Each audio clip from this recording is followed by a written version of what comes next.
welcome back to the Citizen channel. We all stay safe and well. A little bit of a special today. I do a book club special. I didn't know that. So we've linked the two together with this one because it's on Black Friday 2023. Seems a long time ago now. I treat myself to a couple of recent City books, yes, because there was a special offer on reachsportshop.com where we, of course, they do our programmes, match day programmes, etc. But they've got one or two books. There's another book, of course, the treble winners, which I've done, so I'll do a little one on that as well. But today we're going to have a look at, Our Home from Maine Road to the Etihad 100 Years, a wonderful tome. It's there in the background, over the shoulder. So, of course, it's been produced by Reach Sports and copyright to Manchester City to celebrate our glorious club and an interesting time, of course. There's a little bit about before Maine Road as well, but we'll get onto that. So I'm going to have a look at that today, guys, and see what we didn't know or what I might have learnt or forgotten, relearnt about it. So we'll have a look through and see what's in that. Please, if you are new to the channel, push that subscribe button, push the bell notifications. Everything City, past and present, and the future, of course, on my vlogs. A very eclectic mix of stuff, from reviews like this to match reports to match previews. So hope you enjoy. Please leave us your comments on anything to do with City. It doesn't have to be this, but it'd be great to hear from you. I will respond accordingly, or give you a little like or a little thumbs up. And hopefully, guys, while that little button's there in the screen, please give it a push to like as well. Like and subscribe if you've not already done so. But just give us a like if you're one of our regulars or you're here for the first time. It's just nice to have those little likes. Right, a hardcover, about 300 pages. A couple of blank pages at the front and the start, but a 300, I think we used to call them tomes, didn't we? A 300-page tome, like a fancy name for a book. Recommended retail price £20. Yes, I'll tell you, I got 40% off on Black Friday. I don't know how much Reach Sports Shop are charging now, but it's certainly, I'll tell you this now, well worth the investment. And a very coarse sky blue cover with Maine Road and Etihad featured in the background as well. So a fantastic cover, as in the programmes this season. I've been very impressed with the covers generally on those as well. There's a forward by Buzzer. You can't do anything Cityfied without Buzzer on, can we? An introduction, of course, by the wonderful, superb, officially Dr. Gary James. I just call him Gary. He's a sort of Twitter mate, so we're all right. So we looked briefly at our time and history before Maine Road as well. And of course, a lot of stuff in here is contributed, and lots of different contributors, including Gary James himself. So did you know, here we go, on Maine Road, you might have known some of this, you might have forgot some of this. I'll just again, re-interested me. I do know bits and pieces, of course, the history I cover with City. Our first game at Maine Road was on the 23rd of August 1923, so over 100 years ago, against Sheffield United. And the Manchester Evening News at the time, it wasn't the only paper in Manchester, but printed information for each of the main tram routes to the ground. And it was estimated that 2/3 of the crowd would travel by tram. Yeah, Metrolink would have kittens these days, wouldn't it, trying to cope with that. The core of the support, of course, would be travelling from our natural home, our soul home, if you like, in East Manchester, of course, where with St Marc's introduction for Manchester City, most of our grounds were around that area, of course, and the main supporter base around High Road at the time. A little bit of a kerfuffle over moving, but hey, that was bound to happen.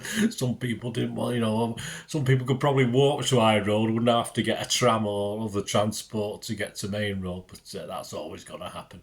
So, of course, the trams will be full of people from that area specifically, of course.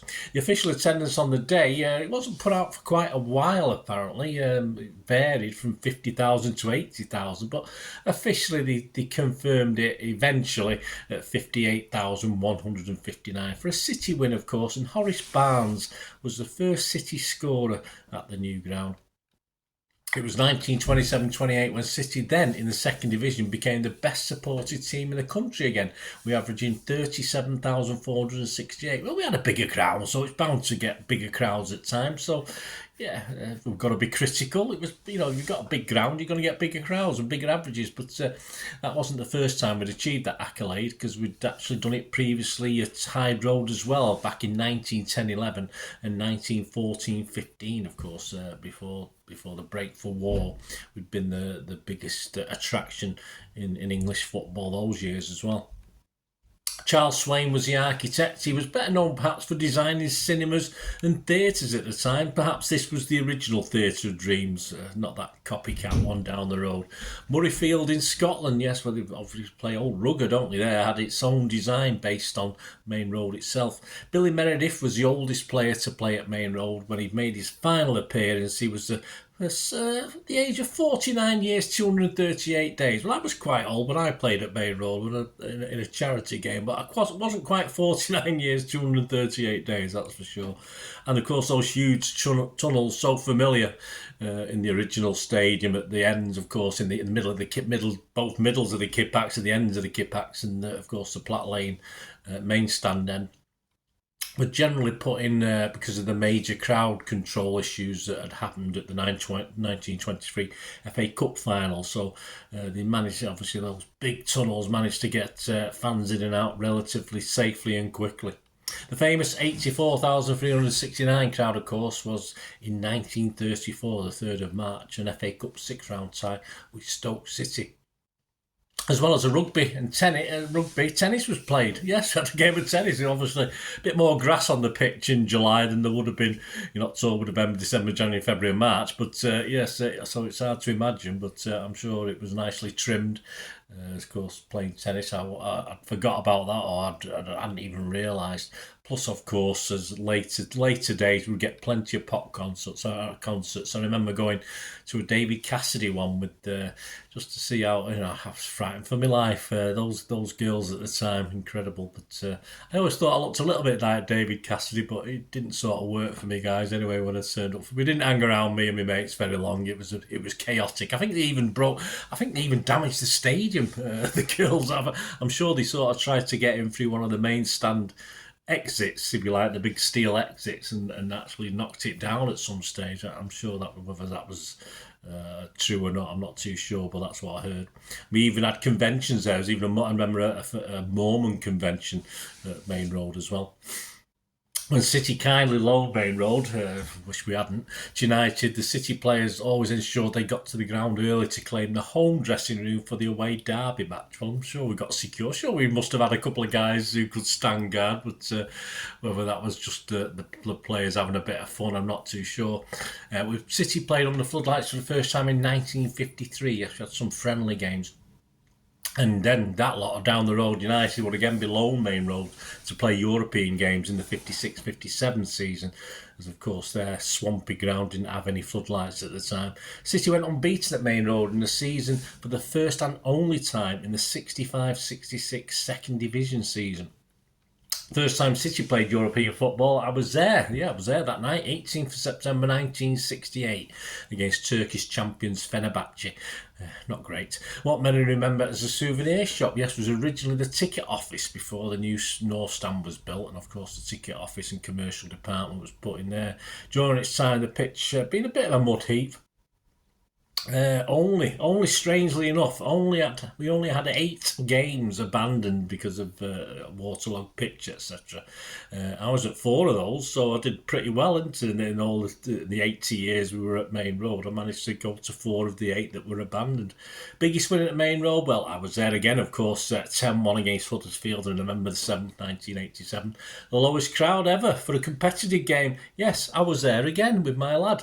There was 3,007, and there was a number of course, opposing fans as well that night. Was it Mansfield? Yeah, Mansfield Town. We lost 2-1, of course. So, yes, I was in that one. 3,007. There's a little vlog on that as well. There's quite an interesting little vlog I did on that, so I'll try and remember to put a link up there for you, but if I haven't, seek it out.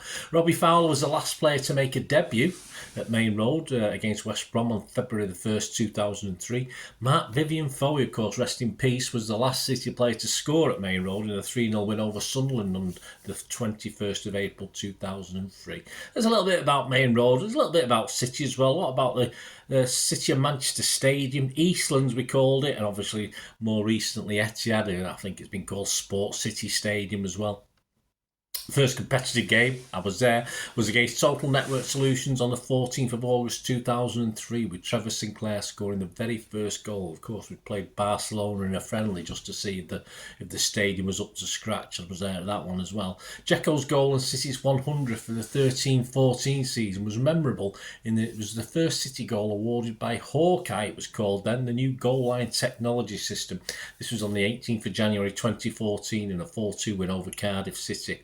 Of course, I was there for most all of these guys. The Poznan was born, not of course by City, but had its first appearance in that game against Lech Poznan on the 21st of October 2010.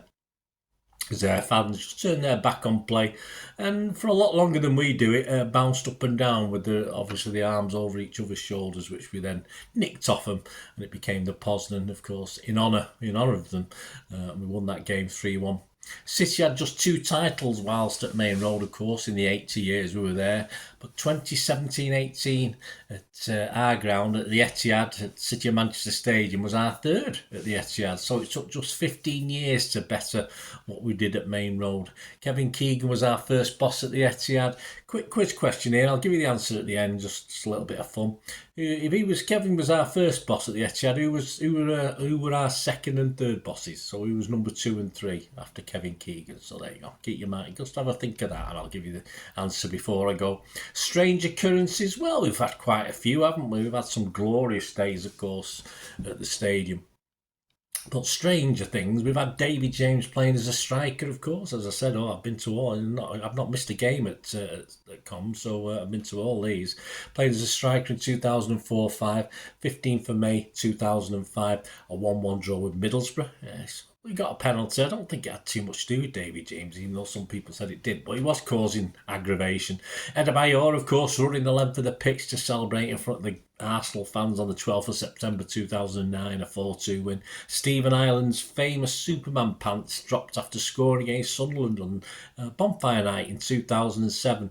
Mancini's scarf, did we pay him secretly? I'm not too sure. In 2009-10, he proudly wore our blue and white scarf at his first home game, sales of which sort of went through the roof after that. Not City, but Hull City at 4-0 down. That was a cracker. No half-time tea in the changing rooms for them. The manager, Phil Brown, came out onto the pitch and gave his rollicking to the guys. I think it was the far penalty box from where the singing section is now. I think it was it sort of worked though. They drew the second half 1-1. We only went on to win 5-1, of course. That was 26. That was Boxing Day 2008. Chipgate, who can forget Chipgate? 19th of November, my lad's birthday, 2011, against Newcastle, when at half time it was announced there would be no availability of chips. Oh, the groans, the sighs on the concourse. A gas supply problem was the reason for this. I was there at the biggest win, of course, at Maine Road ever against Huddersfield. I was there for the biggest win at the Etihad, 9-0, of course, against Burton Albion on the 9th of January 2019. So there you go, guys. Just a little look at the book. Hope you enjoyed that. Some little facts and stuff. A great, fantastic book. Hope you enjoyed it. My little special on our home from Maine Road to the Etihad, 100 years. It's a great book, well worth the purchase. Say, get it. Don't, it's £20 retail price. Get it for a little bit cheaper. Do so, because fantastic. As I said, a lot of contributions in there from Gary James and people like Kevin Cummins, photographs, etc., and some stuff I've not touched upon today. It's just a really good read and just a really good reference book to go deep, to sort of dip in and out of. Right, the answer to the quiz question before we go. Yes, Kevin Keegan was our first boss, of course, at the Etihad. Who was second? Who followed him, and who followed him after that? So, of course, after Kevin Keegan, it was Mr. Pearce, Stuart Pearce, from 2005 to 2007, and of course, very briefly but wonderfully. Shame, my best wishes are with him at the moment. It's not very well, is he? Sven Goran Eriksson, but he was there from 07 to 08. So it was Keegan, Pearce, and then Eriksson. So hope you got that. Let us know your memories, guys. Let us know your thoughts. Be great to hear them. There's some great images in this book. I'm going to do an image of the day as well, but there's that many. I would have been here all day just doing some of the images, but there's a great one of Tony Buck. If you do get the book, or if you sort of comment on here, I can put the picture out on Twitter or DM you it. It's of Tony Buck in front of the stand with the City fans, with the scars, with the 60, with the league trophy, Division 1 trophy. Just a great picture. I've probably, if I have seen it, I forgot about it. But it's just a great picture of the kids. I was looking for myself, seeing if I was in the background, but I couldn't see myself. But there you go. Anyway, thanks for watching, guys. Until we meet again, that's one thing, don't I? Please stay safe, Blues. Come on, City. Bye for now.